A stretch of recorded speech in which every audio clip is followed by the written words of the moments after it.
வாழ்க வளமுடன் நண்பர்களே, ஹீல் லைஃப்ஸ்டைல் தமிழ் சேனலுக்கு உங்களை வரவேற்கிறேன். இன்றைக்கி நம்ம சேனலில் பார்க்க போகிற தகவல் என்னென்னா, ரத்தத்தை வீட்டில் இருந்த மாதிரி இயற்கையான முறையில் சுத்தம் செய்வது எப்படின்றத தான் பார்க்க போகிறோம். மறக்காமல் நம்ம ஹீல் லைஃப்ஸ்டைல் தமிழ் சேனலை சப்ஸ்கிரைப் பண்ணிக்கோங்க. எல்லாருக்கும் வீடியோவை ஷேர் பண்ணுங்கள். வாங்க வீடியோக்குள்ளே போகலாம். சராசரி மனித உடலில் உள்ள இரத்தத்தின் அளவு சுமார் 5 முதல் 6 லிட்டர் வரை இருக்கும். இரத்தத்தில் சிவப்பு அணு மற்றும் வெள்ளை அணுக்கள் உள்ளன.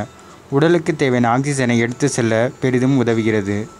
நம் உடம்பில் போதுமான அளவு ஹீமோகுளோபின் அளவு அதிகரிக்க போதுமான இரும்புச்சத்து கொண்ட உணவுகள் அன்றாடம் உணவில் தேவை.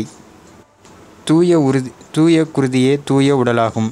இரத்தத்தை சுத்தமாக்கும் உணவு பட்டியலை பற்றி பார்ப்போம் வாங்க. ஃபஸ்ட்டு, பீட்ரூட் கிழங்கு. இதை நீங்கள் பொரியல் செஞ்சு சாப்பிட்டுட்டு வரலாம். இரத்தம் உற்பத்தி அதிகரிக்கும்.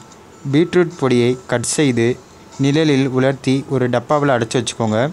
தினமும் இதிலிருந்து 1 அல்லது 2 துண்டுகளை எடுத்து ஒரு இரவு ஒரு 200 ml குடிக்கிற தண்ணீரில் நைட்டே ஊற வச்சுருங்க. ஊற வச்சுட்டு காலையில் வெறும் வயிற்றில் இந்த தண்ணியை குடிச்சிட்டு வந்தீங்கன்னா இரத்த அணுக்கள் உற்பத்தி ஆகும். இதை குடித்து முடித்த உடனே டீ காஃபி குடிக்க வேணாம்.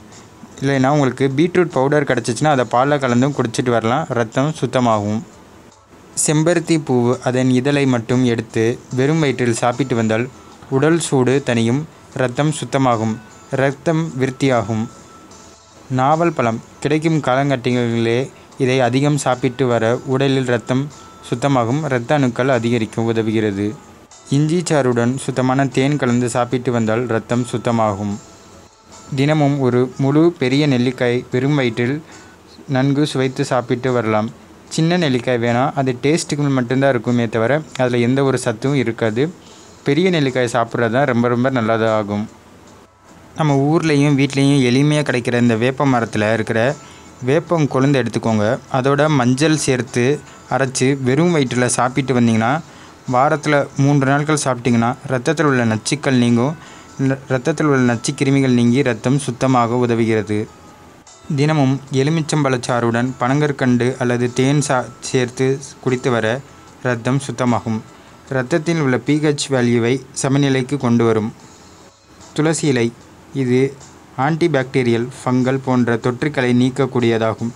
கல்லீரலில் உள்ள நச்சுக்களை வேரோடு அழித்து இரத்தம் சுத்தமாக வைக்க உதவுகிறது இந்த துளசி இலை. உருண்ட வெல்லம்.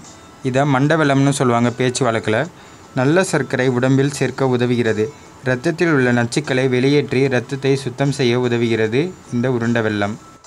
மேலும் தினமும் சாப்பிட்டதுக்கு முடிச்சதுக்கப்புறம் மதியான வேளையில் ஒரு இளநீர் குடிச்சிட்டு வரலாம். அது பச்சை இளநீராக இருந்தாலும் சரி, செவ்வழனியாக இருந்தாலும் சரி, தினமும் ஒரு இளநீர் குடிச்சிட்டு வர்றதுனால இரத்தம் சுத்தமாகும்.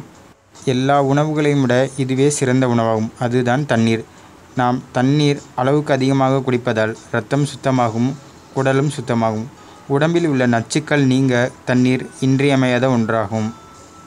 மேலும் இரத்தம் கெட்டுப்போவதற்கான பல காரணங்கள் உண்டு. அதில் கடையில் விற்கும் உணவுப் பொருட்கள், ஸ்நாக்ஸ், அதில் உள்ள சத்துக்கள் மிக குறைவாகும், அதிக நச்சுக்கள் கொண்டதாகும். அதை உண்வதை தவிர்த்து விடுவது மிகவும் நல்லதாகும். இதை தவிர்ப்பதாலேயே நம் உடல் இரத்தம் சுத்தமாக இருக்க உதவுகிறது. மேலும் எந்த ஒரு packed food, snacks, carbonated drink இதெல்லாம் குடிக்கிறத தவிர்த்துருங்க. இதில் நல்ல கொழுப்பு, நல்ல சர்க்கரை எதுவுமே கிடையாது. கெட்ட கொழுப்பு, கெட்ட சர்க்கரை மட்டும்தான் இருக்குது. மேலும் இதில் அதிக நச்சுக்கள் இருக்குது. இதை தவிர்த்துட்டாலே இரத்தம் சுத்தமாக இருக்கும். வீட்டு உணவே சிறந்த உணவாகும், அதுவே அமிர்தமாகும்.